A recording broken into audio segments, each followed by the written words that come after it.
अब एनालिसिस क्या होता है, अब समझते हैं इसको। एनालिसिस का मतलब क्या है? तो analysis is carried out on a sample. एक सैंपल होता है, जैसे कि आप लोगों को मैंने पूछा कि आप लोग के पेरेंट्स से आप पूछो तो सैंपल क्या होता है वो बता देंगे। सैंपल इज नथिंग बट एक टाइप, एक एग्जांपल। तो सैंपल हम लोग लेते हैं कोई भी एक केमिकल का, उसको टेस्ट करना पड़ता है, ठीक है। तो टेस्ट मतलब ये लेबोरेटरी में हम लोग टेस्ट करते हैं, एक छोटा सा अमाउंट, कोई भी केमिकल का एक छोटा सा हिस्सा लेंगे एंड उसको टेस्ट किया जाता है। तो क्या होता है, when the amount of a solid और liquid sample is a few gram, the analysis is called semi micro analysis. मतलब आप जो भी पर्टिकुलर सब्सटेंस का एक छोटा सा हिस्सा लेते हो और उसके ऊपर टेस्ट करते हो, तो वो चीज को तो सैंपल बोलते हैं, लेकिन ये पूरे प्रोसेस को क्या बोला जाता है दोस्तों? इसको बोला जाता है सेमी माइक्रो एनालिसिस, जो कि आप लोग यहां पे देख पा रहे हो, सेमी माइक्रो एनालिसिस। एंड ये जो सेमी माइक्रो एनालिसिस होता है, ये भी दो तरीके के होते हैं, जैसा हम लोग ने स्टार्टिंग में पढ़ लिया। एक होता है आपका क्वालिटेटिव, दूसरा होता है क्वांटिटेटिव। अब क्लासिक क्वालिटेटिव क्या होता है? Classic qualitative analysis method include separation such as precipitation. ये पढ़ोगे आप आगे जाके क्या होता है प्रेसिपिटेशन, लेकिन एक बता दो आपको, ये एक तरीके का केमिकल रिएक्शन होता है जिसमें प्रेसिपिटेट का फॉर्मेशन होता है, इसके लिए इसको प्रेसिपिटेशन बोलते हैं। एक्सट्रैक्शन, किसी चीज को किसी चीज में से निकालना। डिस्टिलेशन, डिस्टिलेशन आपको पता है फिल्टर करना एक तरीके का। ये सब चीज आपने थोड़ा बहुत पढ़ा है, लेकिन हम लोग आगे आगे पढ़ेंगे, बिकॉज दोस्तों अभी स्टार्टिंग के चैप्टर्स में हो आपको बेसिक ही पढ़ना है। आप जैसे जैसे आगे बढ़ोगे हमारे केमिस्ट्री में आपको मजा आएगा दोस्तों, एंड बहुत ही इंटरेस्टिंग सब्जेक्ट है, बहुत सारे नई नई चीज आपको जानने मिल जाएगी।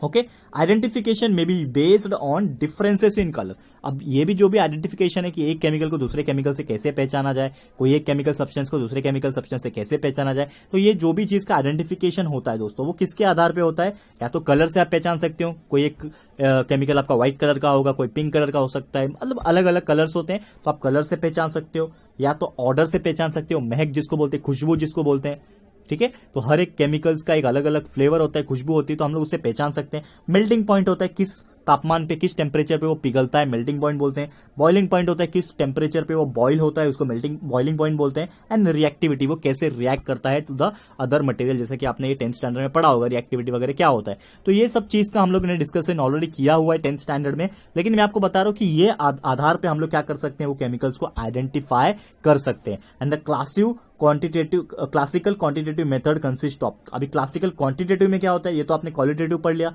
लेकिन क्वांटिटेटिव क्लासिकल मेथड में क्या होता है? It consist of volumetric analysis. Volumetric मतलब वॉल्यूम के आधार पे जो चेकिंग किए जाते हैं दोस्तों, उसको वॉल्यूमेट्रिक एनालिसिस बोलते हैं। एंड होता है दूसरा ग्रेविमेट्रिक एनालिसिस। ग्रेविमेट्रिक मतलब उसको अगेंस्ट द ग्रेविटी हम लोग चेक करते हैं, उसका एनालिसिस करते हैं, तो उसको बोलते हैं हम लोग ग्रेविमेट्रिक एनालिसिस। ठीक है दोस्तों, तो ये आपको समझ में आ गया होगा। अब यहाँ पे कुछ मेथड्स है, यहाँ पे chemical methods of qualitative analysis, ठीक है। तो ये chemical methods of qualitative analysis क्या है वो हम लोग चेक कर लेते हैं यहाँ पे, ठीक है। तो chemical analysis of a sample is carried out mainly in 2 stage. 2 stages में किया जाता है जो भी आपका केमिकल एनालिसिस किया जाता है। क्या, कौन सा स्टेज?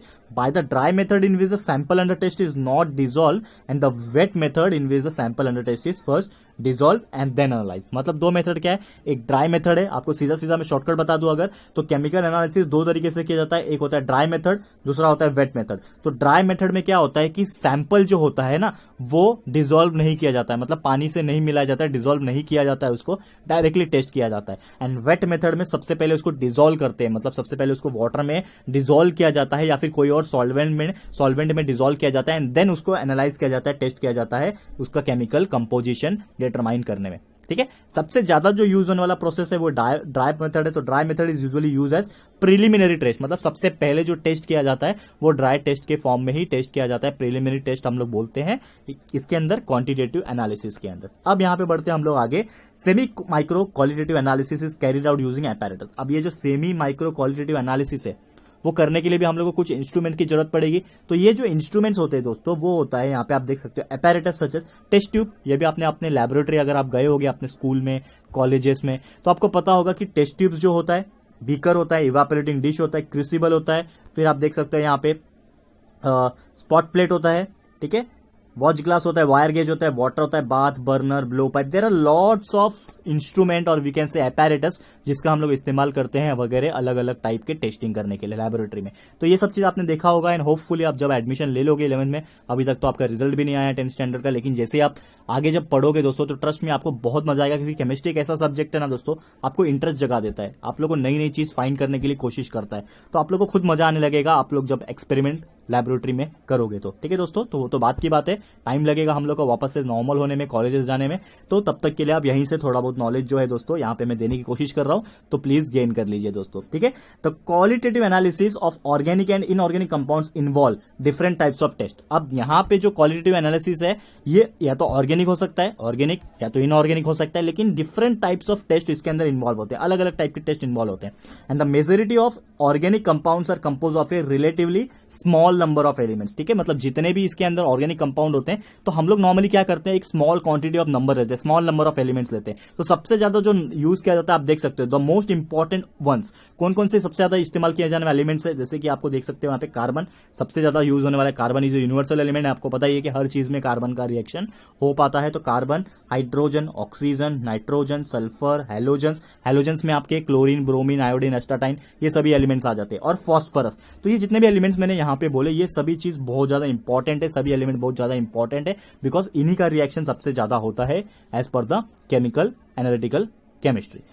अब next, elementary qualitative analysis is concern with the detection of the presence of 3 element. अब जो एलिमेंट्री क्वालिटेटिव एनालिसिस है ना दोस्तों, उसमें क्या आइडेंटिफाई किया जाता है, क्या डिटेक्ट किया जाता है कि कौन कौन से इसमें 3 एलिमेंट, मतलब 3 नहीं, कौन कौन से इसमें अंदर एलिमेंट्स प्रेजेंट है। Okay, the identification of an organic compound involve test. अब इसको मुझे आइडेंटिफाई करना है कि कौन कौन से एलिमेंट है। एक सैंपल आपको दे दिया जाएगा और बोलेगा कि चलो ये इसमें से आपको आइडेंटिफाई करना है कि बताओ इसके अंदर कौन कौन से एलिमेंट्स प्रेजेंट है। तो आपको क्या करना पड़ेगा, कुछ टेस्ट करने पड़ेंगे। जैसे आप लोग को कुछ बीमारी है तो डॉक्टर क्या बोलता है, ब्लड टेस्ट कराना पड़ेगा। तो आप जाते हो हॉस्पिटल, ब्लड टेस्ट कराते हो तो आपको पता चलता है हाँ मुझे ये भी है, ये बीमारी है, ये बीमारी है। तो वैसे ही सेम यहाँ पे अगर मुझे आइडेंटिफाई करना है एक सैंपल में से कि इसके अंदर कौन कौन से एलिमेंट्स है, तो सबसे पहले मुझे क्या करना पड़ेगा, टेस्ट करने पड़ेंगे। तो टेस्ट कौन कौन से होते हैं, जैसे कि होता है detection of functional group. Detection of functional group से क्या पता चलता है कि कौन सा फंक्शनल ग्रुप का एलिमेंट इसके अंदर है, कि वो अल्कोहल है उसके अंदर, या तो अल्डिहाइड है, या फिर कीटोन है, कि कार्बोक्सिलिक एसिड है, या फिर हेलोजेंस का ग्रुप है। तो ऐसे अलग अलग टाइप के ग्रुप्स होते हैं। अभी आपको ये अजीब लग रहा होगा कि मैं क्या बोल रहा हूँ,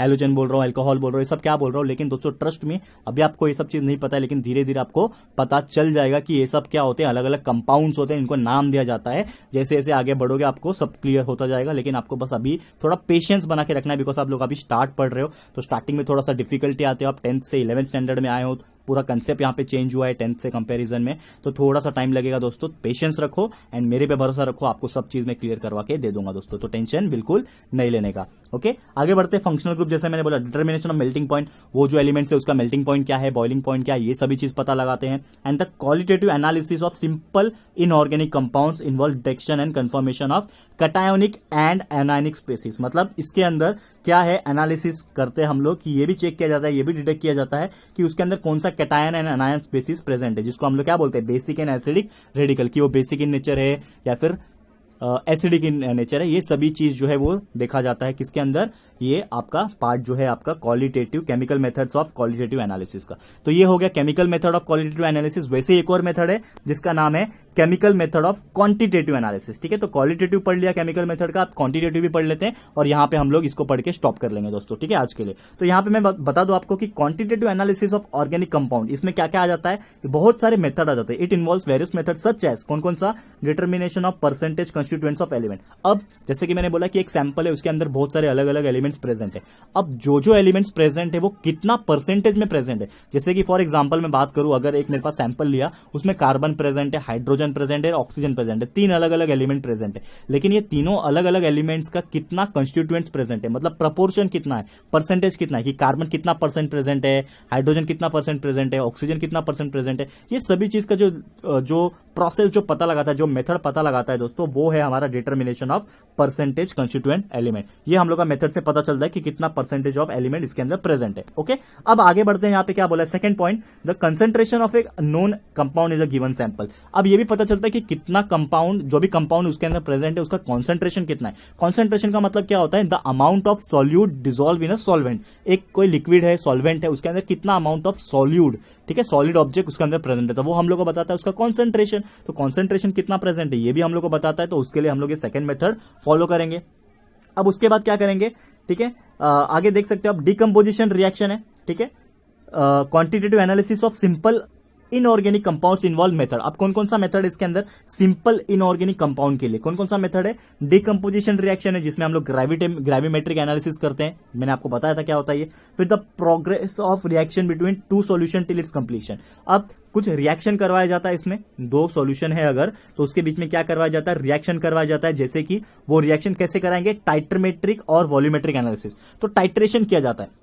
एक्चुअली जो मैंने बोला ये टाइट्रामेट्रिक, तो टाइट्रामेट्रिक इज ए प्रोसेस जिसको हम लोग इन शॉर्ट टाइट्रेशन बोलते हैं। एक ब्यूरेट होता है, तो ब्यूरेट में से पास किया जाता है एक पर्टिकुलर, बहुत सारे प्रोसेस है इसके, मेथड्स है। अभी आपको बताऊंगा तो आप लोग के सर के ऊपर से जाएगा, ये बाउंसर जाएगा, आप लोग के ऊपर ये पूरा एक्सपेरिमेंट आपको करना है खुद से दोस्तों। ये प्रैक्टिकल आपको करवाया जाएगा, काफी मजा आता है दोस्तों करने में। तो टाइट्रेशन का मतलब क्या होता है आपको धीरे धीरे समझ में आएगा, बस आपको याद रखना है it is a method of like analysis, volumetric analysis, जिससे हम लोग को पता चलता है कि कितना अमाउंट ऑफ वॉल्यूम इसके अंदर प्रेजेंट है केमिकल कॉम्बिनेशन का। ओके, ये एक मेथड है जिसमें हम लोग ब्यूरेट में करते हैं, तो आपको क्या होता है ब्यूरेट, ये सभी चीज आपको धीरे धीरे पता चल जाएगी। ओके, उसके बाद आगे बढ़ते हैं। यहाँ पे the quantitative analytical methods involve measurement of quantities. अब ये जो क्वांटिटेटिव एनालिटिकल मेथड्स हम लोग करते हैं, उससे हम लोग को क्या मेजरमेंट मिलता है, क्या हम लोग मेजर कर सकते हैं? तो कौन कौन सी क्वांटिटी मेजर करते हैं? सच एज मास, कितना मास है वो हम लोग आइडेंटिफाई कर पाते हैं, कितना वॉल्यूम है हम लोग आइडेंटिफाई कर पाते हैं by mean of some equipment. कैसे कर सकते हैं? कुछ इक्विपमेंट्स का यूज करते, कुछ अपैरेटस का यूज करके।